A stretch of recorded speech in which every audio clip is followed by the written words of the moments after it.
Halo guys, balik lagi bersama Bang Theo di sini. Kali ini Bang Theo akan melanjutkan cerita Again the Sky Supreme. Buat kalian yang penasaran, langsung saja ya simak video kali ini. Gong Xihan mengangkat alis dan berkata, "Kamu tahu bahwa jika kita ingin memusnahkan sisa-sisa bawahan Naomeng Supreme, itu tidak akan mudah, tetapi kita masih harus melakukannya. Xianmei, klanmu hampir punah, sama seperti klanku. Kita harus membahaskan kebencian yang begitu dalam." Setelah mendengarkan, Changsun Xuanqi mengangguk dan berkata, "Baiklah, maka menurut pendapat saudara Gongxi, kita akan mengirim para dewa ke alam dewa Hongmeng." Tanpa menunggu Changsun Xuanqi berbicara, suara penuh hormat dan cemas datang dari luar aula. Murid Sui Ying memberi hormat pada guru. Alis putih Gong Xihan berkedut, seolah memikirkan sesuatu, dan firasat buruk muncul. Mungkinkah iblis luar angkasa telah mengirim pasukan lagi? Alasan mengapa dia berpikir demikian adalah karena murid keduanya Sui Ying telah bertarung dengan iblis wilayah luar selama bertahun-tahun. Pasti Sui Ying yang melakukan perjalanan khusus untuk bertemu dengannya memiliki berita yang genting. Memikirkan hal ini, Gong Xihan buru-buru berkata, "Yinger, masuklah." "Baik guru." Dengan suara yang menyenangkan, seorang gadis berbaju merah melangkah ke kuil. Gadis itu memiliki gigi yang cerah, mata yang cerah, dan perawakan yang tinggi. Dia dengan gagah berani mengenakan baju besi. Itu menafsirkan apa artinya menjadi seorang wanita tanpa seorang pria. Jika Tanyun dan yang lainnya ada di sini, mereka pasti akan menemukan bahwa wanita bernama Sui Ying agak mirip dengan Tanyun. "Yinger, katakan padaku, apa yang terjadi?" Meskipun Gong Xihan khawatir tentang kedatangan iblis wilayah luar, dia menatap Sui Ying dengan tatapan penuh kasih di matanya. "Aku memberi hormat pada Xingtian Supreme." Sui Ying membungkuk ke arah Changsun Xuanqi, lalu menghadap Gong Xihan dan berkata dengan hormat, "Guru, pasukan iblis wilayah luar melintasi bagian timur alam dewa Hongmeng dan tiba di perbatasan alam dewa Xiyuan dan alam dewa Xingtian. Situasinya dalam bahaya. Tolong guru dan Xingtian Supreme kirim para dewa untuk bertarung." Mendengarkan hal itu, wajah Changsun Xuanqi dan Gong Xihan sangat berubah. "Kakak Gongxi, kita akan berbicara tentang masa pemberantasan sisa-sisa Hongmeng Supreme. Tugas yang paling mendesak adalah mengalahkan pasukan iblis." Setelah Changsun Xuanqi selesai berbicara, dia berkata dengan suara rendah, "Kamu kemarilah, bawahan ada di sini." Seorang gadis pelayan melangkah ke aula dan bersujud. Changsun Xuanqi berkata, "3 bulan yang lalu, aku meminta Xingtian Tianjun untuk memimpin juniornya ke alam dewa Hongmeng untuk menghabisi bawahan Hongmeng Supreme. Kamu segera pergi ke alam dewa Hongmeng, berikan perintah supaya bergegas ke garis depan dan habisi pasukan iblis." Bawahan patuh. Setelah pelayan itu menjawab, dia menghilang. Pada saat ini, Gong Xihan memandang Sui Ying dan berkata, "Yinger, aku akan kembali ke alam dewa Xiyuan untuk mengirim para dewa supaya ikut bertarung. Kamu dengan cepat kembali ke perbatasan dan berurusan dengan pasukan iblis terlebih dahulu." Murid patuh. Setelah Sui Ying menerima perintah, dia terbang keluar dari kuil dan berdiri di lautan awan. Pada saat ini, pikiran Sui Ying dipenuhi kata-kata dari Xingtian Supreme sebelumnya. Matanya yang indah menunjukkan dengan sentuhan dingin. Dia berkata pada dirinya sendiri, "Hongmeng Supreme, ayahku yang hebat. Saat itu, kamu menghabisi ibuku dan menikam ibuku dengan satu pedang. Aku membencimu. Meskipun aku membencimu, darahmu mengalir di tubuhku. Aku akan membaskan dendam untukmu. Xiyuan Supreme, guruku yang baik, suatu hari aku akan menghabisimu dan Changsun Xuanqi." "Guru, kamu tidak berpikir bahwa aku adalah putri Hongmeng Supreme. Aku telah bekerja sangat keras untuk menyembahmu. Itu hanya untuk menghabisi dirimu." Kemudian, bayangan salju berubah menjadi seberkas cahaya dan menghilang ke langit. Itu benar, Sui Ying sekarang murid kedua dari Xiyuan Supreme. Sui Ying Tianjun yang bermartabat dari alam dewa Xiyuan adalah darah dan daging Tanyun serta Xuan Yuanru. Dan guys, Tanyun punya anak ya guys ternyata. Mimin pura-pura kaget aja lah ya. Oke, kita lanjut. Meskipun di dalam hatinya, Tanyun menghabisi ibunya dan merupakan ayah yang tidak kompeten, namun dia masih selalu ingat untuk membaskan dendam ayahnya. Adapun keberadaannya, Xuan Yuanru tahu itu, tapi Tanyun tidak pernah tahu tentang dia. Waktu berlalu, 45 tahun telah berlalu. Di alam abadi Si Yuan, di alam rahasia tebing, Tanyun duduk bersila di lantai 48 pagoda Ling Xiao. Dia telah menghabiskan 1,4 juta tahun yang sangat lama di pagoda dan telah dipromosikan ke ranah Kaisar Agung tingkat ke-12. Dia juga menyelesaikan kultivasi tahap puncak tubuh tirani Hongmeng tingkat ke-18. Baru saja Tanyun akhirnya menyentuh penghalang ranah dewa manusia. Segera Tanyun melepaskan kesadaran abadinya, menutupi lantai pagoda lainnya, dan menemukan bahwa tidak ada orang lain di pagoda kecuali dirinya dan Sang Guanfei, murid dari Wuxin. Sudut mulut Tanyun naik sedikit. Dia tahu bahwa setelah Subing dan yang lainnya, serta para binatang menyentuh penghalang untuk menjadi dewa, mereka meninggalkan pagoda dan tinggal di luar, seperti yang diharapkan Tanyun. Pada saat ini, di wilayah alam rahasia kecil yang indah, Tianlao, Weikuan, Huang Fuguchong, Guan Xuankong, Guan Xuankui, dan Ouyang Duantian sedang bermain catur dengan Wuxin. Mereka berenam bertarung bersama dan kehilangan akal. Di samping, ada singa naga emas yang berubah menjadi pemuda yang sederhana dan jujur, sedang duduk di tepi sungai dengan Moer. Di sisi lain, Raja Beruang Naga dan binatang suci Xiaobai sedang tertawa bersama. Adapun 7 raja monster lainnya, mereka berkumpul berbicara tentang dunia. Dan 7 istri Tanyun, serta sekelompok orang kepercayaan, sedang bermain di rumput, menggambarkan keindahan alam yang sedang bermain. Shen Subing merasakan angin sepoi-sepoi bertiup di belakangnya. Dia tiba-tiba menoleh ke belakang, dan melihat Tanyun datang dengan senyuman seperti angin musim semi.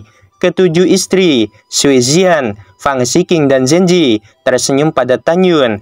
Feng Qingcheng dan Ouyang Qianqian menatap Tanyun dengan penuh kasih sayang. Di samping, Murong Sisi, Toba Yingying, Song Huixin, Su Zhen, dan Ruk Sui tersenyum pada Tanyun dan menyapa. Tanyun tersenyum dan berkata, "Apa yang kalian bicarakan? Apakah kalian mengobrol dengan begitu gembira?" Sui Zhen menjulurkan lidahnya dan berkata dengan nakal, "Aku tidak akan memberitahumu. Ini adalah rahasia di antara kita para wanita." Tanyun tampak cemberut.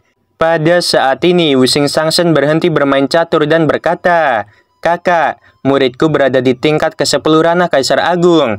Diperkirakan akan memakan waktu 10 tahun sebelum dia menyentuh penghalang ranah dewa manusia. Mari kita tunggu untuknya di sini." "Baiklah, tidak masalah." Setelah Tanyun menjawab sambil tersenyum, dia tidak tahu harus berpikir apa, dan ekspresinya menjadi gelap. "Suamiku, apakah kamu merindukan Xuan Yuanru?" Pada saat ini, suara Shen Subing terdengar di benak Tanyun. Ya, transmisi suara Tanyun menunjukkan kerinduan dan kekhawatiran di matanya. "Setelah bertahun-tahun, aku tidak tahu bagaimana keadaannya." Shen Subing menghibur. "Suamiku, kamu tidak perlu khawatir tentang dia. Karena dengan kekuatan dan bakatnya, dia seharusnya sudah lama berhasil melampaui kesengsaraan di penjara pemurian abadi. Dan setelah memadatkan kedewaan, dia telah menjadi dewa manusia. Semoga saja itu benar." Tanyun berkata melalui transmisi suara. Pada saat ini, Sui Zian datang tertawa dan meraih lengan Tanyun. "Kakak ipar, kita akan segera pergi ke penjara pemurian abadi. Dapatkah kamu memberitahu kami tentang hal itu?" Tanyun berkata sambil tersenyum. "Baiklah kalau begitu, tidak masalah. Selanjutnya, aku tidak hanya akan memberitahu kamu tentang penjara pemurian abadi, tetapi juga tentang alam dewa Hongmeng, sehingga kalian dapat mengetahui apa yang harus dilakukan." Setelah itu, Tanyun duduk di rerumputan dan menjelaskan, selama yang abadi merasakan penghalang ranah dewa manusia, dia bisa memanjat ke langit sampai dia mencapai penghalang di titik tertinggi alam abadi. Ketika merasakan penghalang, kita akan dipanggil untuk menerima batu ilahi, dan kemudian untuk menerima batu ilahi, kita akan dikirim ke penjara pemurian abadi. Penjara pemurian abadi sangat luas, dan tidak ada kekuatan abadi di dalamnya.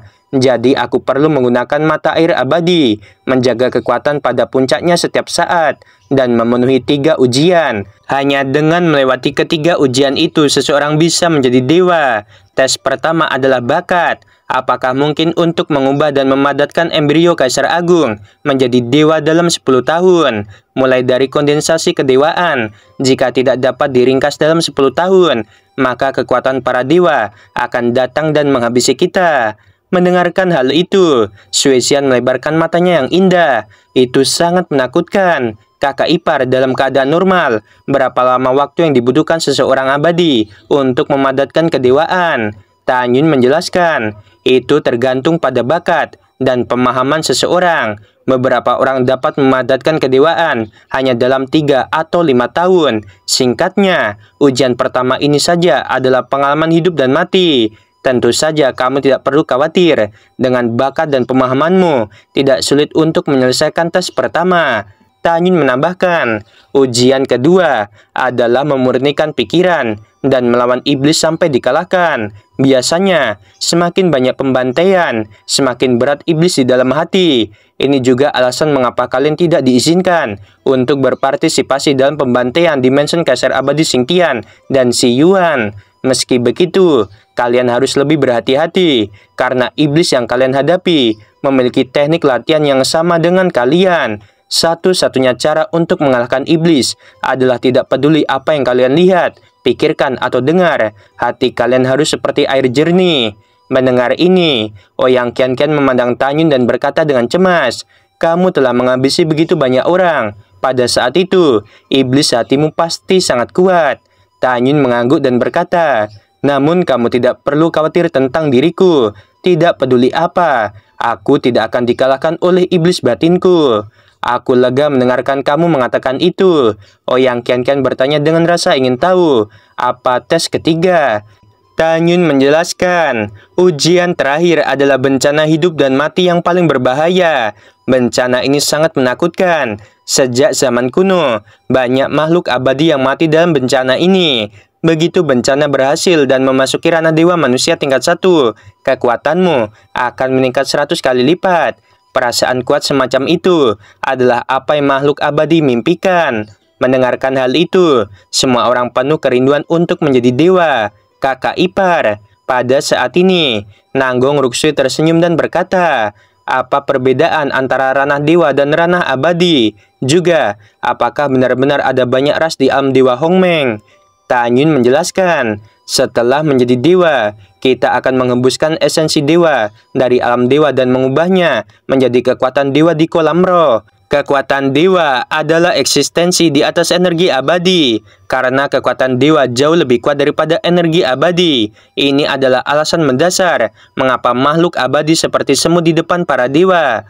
Adapun jumlah ras di alam dewa Hongmeng, itu di luar imajinasi kalian. Ketika aku adalah Hongmeng Supreme, ada puluhan ribu ras di alam dewa Hongmeng. Meskipun mereka yang setia kepadaku pada awalnya hampir dibantai, aku percaya itu.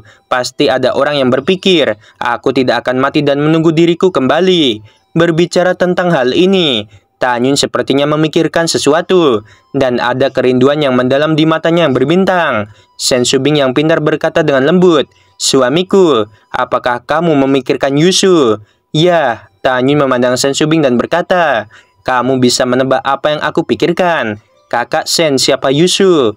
Ouyang Qianqian bertanya dengan rasa ingin tahu. "Dia adalah salah satu dari 12 jenderal hebat di masa lalu." Shen Shubing berkata sambil tersenyum. "Dia adalah raksasa di alam dewa Hongmeng, dan dia disebut Dewa Manhuang." Ouyang Qianqian menatap Tanyun. Dari intuisi seorang wanita, dia bertanya, "Tanyun, bukankah dia cantik? Juga apakah kamu menyukainya?" Tanyun ragu-ragu dan mengangguk. Tanyun memandang kerumunan dan berkata, "Selama di benua hukuman surgawi atau di Amphana, Yushu memberitahuku bahwa keturunan ras dewa Honghuang dan ras dewa Manhuang hidup di jurang para dewa yang ganas di alam dewa Hongmeng.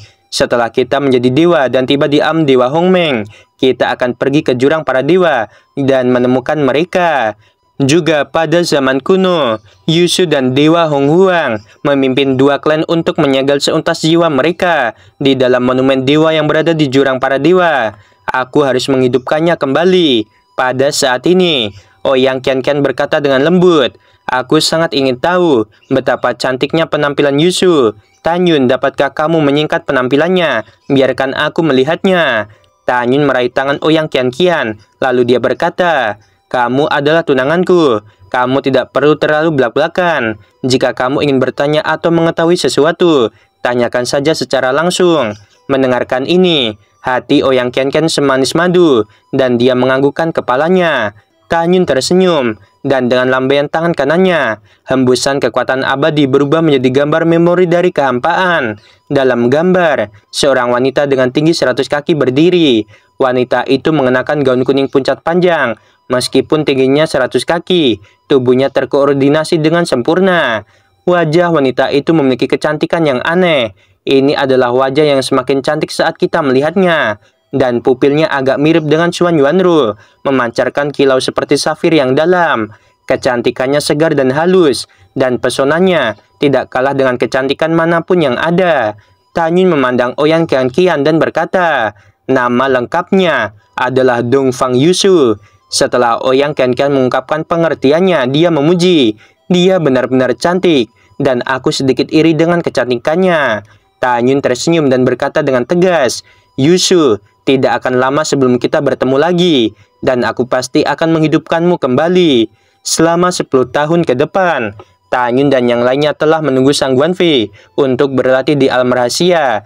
Ketika Sang Guanfei dipromosikan ke tingkat ke-12 ranah Kaisar Agung dan merasakan penghalang dari ranah Dewa Manusia, Tanyun meminta semua orang untuk memasuki pagoda Ling Xiao. 7 hari kemudian, Tanyun melewati lapisan awan dan sampai ke ujung langit. Segera, dia menutup matanya dan mulai merasakan penjara pemurian abadi. Ledakan. Sesaat kemudian, langit di atas kepala Tanyun mengamuk, dan celah muncul di langit dalam keadaan kesurupan. Segera, di celah ruang gelap, titik putih cahaya melesat ke arah Tanyun dengan kecepatan tinggi. Oke guys, sampai sini dulu ya. Episode ini jos banget ya. Kalau buat kalian yang baru tahu gitu kan pasti kaget. Waduh, Tanyun ternyata sama Xuan Yuanru udah punya anak ya. Dan anaknya pun ranahnya Tianzun guys. Sampai Tianzun ya, udah tinggi gitu ya. Oke, sebelum video berakhir, Mimin mau bilang sungguh membagongkan. Terima kasih.